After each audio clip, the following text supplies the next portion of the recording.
விவசாய பெருமக்கள் அனைவருக்கும் வணக்கம்.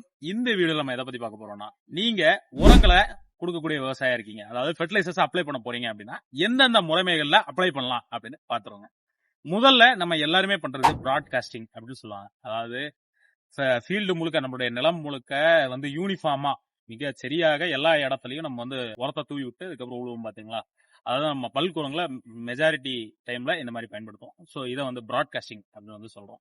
இரண்டாவது முறைமை அப்படின்னு நம்ம பார்க்கும்போது பாத்தீங்கன்னா ஃபோலியர் அப்ளிகேஷன். இது மிகவும் சிறந்த முறைமையா இருக்கு. ஏன் அப்படின்னா நம்ம இலைகள்ல வந்து இலைகள் மூலியமா ஃபெர்டிலைசர் கொடுக்கும்போது அந்த ஸ்டொமேட்டல் போர்ஸ் வழியா உள்ள போய் சிஸ்டமிக்கா பிளான்ட்டை க்ரோத் பண்றதுக்கு வந்து இந்த முறைமை வந்து உதவக்கூடியதா இருக்கு. மூணாவது வந்து ஃபெர்டிகேஷன், அதாவது ட்ரிப்புக்குள்ள உரத்தை கரைச்சி விட்டு கொடுக்கறது அப்படிமா நம்ம வந்து யாராவிட்டா விட செனிபாஸ்குள்ள இந்த முறைமையில கொடுக்கறதா நம்ம யூடியூப் சேனல்ல போட்டிருக்கோம். ஸோ இந்த மாதிரி முறைமைகளை நம்ம வந்து உரங்களை கொடுக்கலாம். ஸோ விவசாயிகள் எல்லாருமே இந்த முறைமைகளை கடைபிடிச்சு முக்கியமா ஃபோலியார் அப்ளிகேஷன் வழியா லிக்விட் சார்ந்த உரங்களை கடைபிடிச்சு நல்லபடியா மகசூல் எடுக்க